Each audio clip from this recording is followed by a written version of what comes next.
Welcome back. This is Crazy Simple. I am your co-host, Dr. Christopher Taylor. And I am Lori Vann. And today we're going to talk about Lori's very dark view of the dystopian future that is upon us. So imagine a world where people do not know how to talk to one another. A world where it seems like no one understands what you're going through. You feel isolated. You search for help, but AI just isn't doing it for you because AI is not a real life human being that cares. So where do you go? Where do you find help? So that is our starting point of... Is that like the movie trailer? In a world. Yeah, I tried to throw in some of that dramatic part to it. In a world where machines are alive but don't have emotions. Is that what we're doing? Yeah, that's what I was going for. I think that's you great. Did it much better. So what's your dark view? What does all this mean? Well, one of the concerns that's happened is that, and I'll preface that technology is a blessing and a curse. So it depends on how you use it and your expectations with it. But there's been a trend, and some of it is because there is a lack of counselors in a lot of different areas. And there's just not a real human being that is readily available for someone to see. But we're so used to apps and going to our phone, and we've already been conditioned to communicate more through a screen than face to face. So the natural transition of using apps to get counseling or mental health advice is sort of a natural one. But there are some definite problems with relying on an app as a note that is created by people that actually have no mental health background, that are just corporations that create most of them, and starting to hear the feedback from individuals that, yeah, the apps are just not the same thing as a real human. That's right. And there will never be a replacement for a real human. I don't know if you're a fan of The Office, Lori, but I love that quote from Michael Scott when he says, we're not in the paper business, we're in the people business. And people will never go out of business, It's true. It's, and the thing is that I guess theoretically they're working on computers and robots want to have emotions in a matter of speaking, but it's never going to be the same because the vibe that you get from an actual human being is never going to be able to match by something artificial. And you do get into some of the other issues with the apps. And again, if that's the only thing you have and there is no one that you can connect with, even through a screen that's a live human being, then, it is what it is. But some of those problems with chatbots are ethics. Ethics are important. Counselors have an ethical code that they must abide by. Counselors are trained, they're licensed, they have a certain standard of care. Computers, chatbots do not. You have privacy issues. Everything can be hacked. Everything can be hacked. And a lot of those apps, again, are corporate run. So you don't know how that corporation is now using your information, your PHI. And there have actually been some cases that have come out about that very thing happening.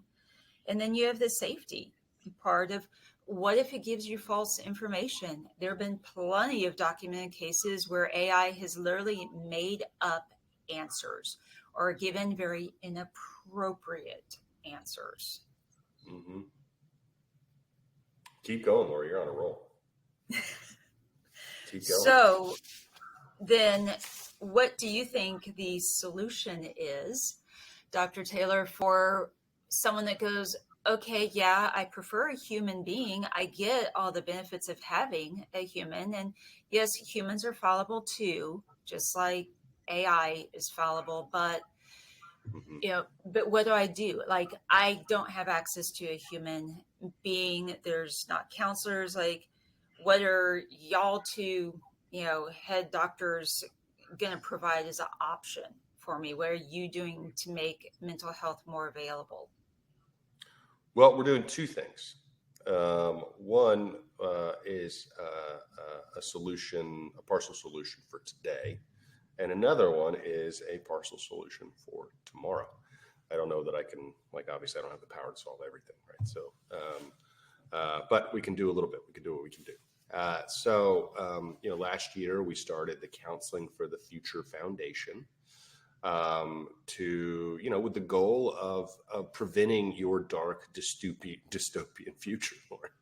I don't know. Many people probably don't know this, but there are not enough therapists right now to keep up with the rising demand for mental health care. And not only is there not enough, but there won't be enough. There are not enough students in school today studying to become therapists to keep up with the demand for the next 5 to 10 years. With a looming recession next year, a possible depression next decade. There's a lot of scary stuff coming our way, very tense political climates. I talked to somebody the other day that had a dog and a cat that lived together. What does the world come to? This is just, it's getting out of hand. It's getting out of control. Counseling for the Future Foundation, I was very humbled. Some people, liked my idea and they wanted to start this with me. So we started this foundation last year. We've raised something like $37,000 so far to date, something like that. Just private donations to provide full ride scholarships. They're 100%, no half scholarships, all full ride scholarships to students studying to become therapists, so they can become mental health professionals, and then with the goal of going into the workforce debt-free, able to help more people. And you, Lori, were at one of our events recently as a therapist yourself and decided to give. Not only did you give, you pledged a monthly donation, which I'm very grateful for. Thank you for that. What moved you as a therapist to want to support the foundation? Well, because it is the need to have good quality counselors. And unfortunately, grad school costs a lot of money. I mean, I know what my student loans were, and I had a scholarship on top of that. And my thought has always been, I don't think mental health should be a luxury item. That's how I've run my practice, with that philosophy and offering lower cost, counseling services when possible. But I don't want to see someone that could be a really talented counselor, someone that could really do some great stuff in their community, but finances prohibit them from being able to have that opportunity.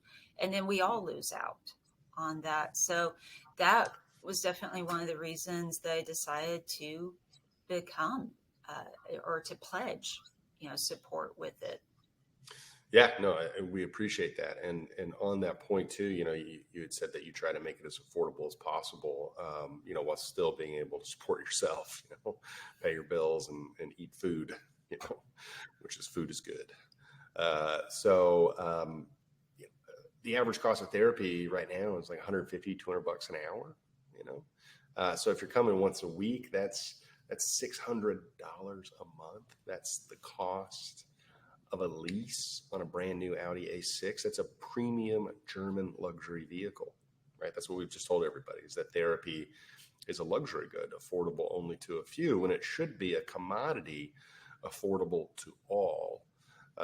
And so that's part of what the foundation is hoping to accomplish, is really provide. Now that's a long-term solution, right? So that's going to be, we're not going to see the effects of this, for the next several years.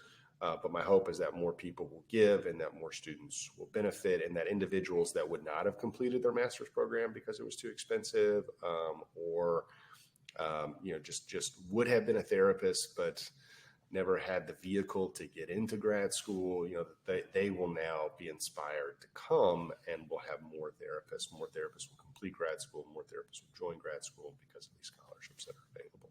So if you want to learn about the Counseling for the Future Foundation, that is counselingfutures.org. And all that information will be down in the show notes. If you want to give, you can give there. And if you want to learn how you can support us, you can also do that there. It's counselingfutures.org, and that will be in the show notes. Now, the thing that we're doing today is Empiphany, Empifany. Empiphany.com is our mental health app made by therapists with no AI and no non-therapists making it, other than the coders that actually coded it, but they're not therapists. That wouldn't work. They're very good at their job. We built that a couple of years ago, and that is now out in the Apple App Store and the Google Play Store. It's a wonderful, wonderful tool available for individuals that don't have access to therapy. It is not a therapy replacement. It's an additive. It's an enhancement. It's these 10 short sessions that you go through, that you listen to on the app, that are written by therapists. Lori, I think you've actually written one of the courses too, haven't you? Mm-hmm. And it's a wonderful experience that you get to go through, and you go at your own pace, and it's $5 a month. It's $4.99 a month. So yeah, there's a lot of wonderful counselors that have contributed to that app. My contribution was on perfectionism, because that's one of my areas of expertise. And it's, again, not a replacement for therapy, but maybe more as an addition to, more of an adjunctive piece with it. And it might provide some reinforcement of things you're already talking about with your counselor. And maybe it sparks some new things to bring up that you hadn't considered before, some realizations. So yeah, there are some really good, legitimate resources out there. Yes. Yes, there are. And we'll have both of those available for you in the show notes. And hopefully these tools will help stave off the dystopian world that Lori is convinced is coming for us. My big hope really is that if we do get like a real AI, that we make sure it has a plug, like a cord that has to plug in the wall, so we can always just kind of like kick the plug out of the wall if it gets too crazy. That's my hope. But all that stuff's beyond me, so I have no idea. Well, then you get into the brain chip too, and how is that going to work? Where we become little cyborgs. I know. It's a different world. There's a lot of things to process, but want to encourage people, don't get stressed and overwhelmed with the technology. Don't develop phobias about it. Don't, turn off, every single thing and just lock yourself away into a house. That we're all in this together, and it's going to be okay. Just relax, keep being you.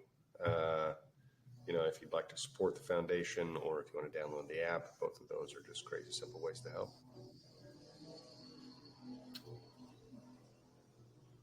So, well, and as a quick note on feedback, if there are possible counselors out there, future counselors, people interested, or they're at the start of this journey, what would be some areas you see the most need in? Because obviously urban areas like Dallas-Fort Worth, we actually do have a whole lot of counselors throughout DFW. But where would be the areas that you would say counselors really need to look at logistically, location-wise, but also maybe topic-wise? Because I know of some trends that I encourage my LPC associates to look into, because I'm like, there is a massive need in this particular niche of counseling. Yep. And we look forward to your thoughts. We'll see you next week. This is Crazy Simple. I am your co-host, Dr. Christopher Taylor. And I am Lori Vann. Thank you all so much, and have a great day.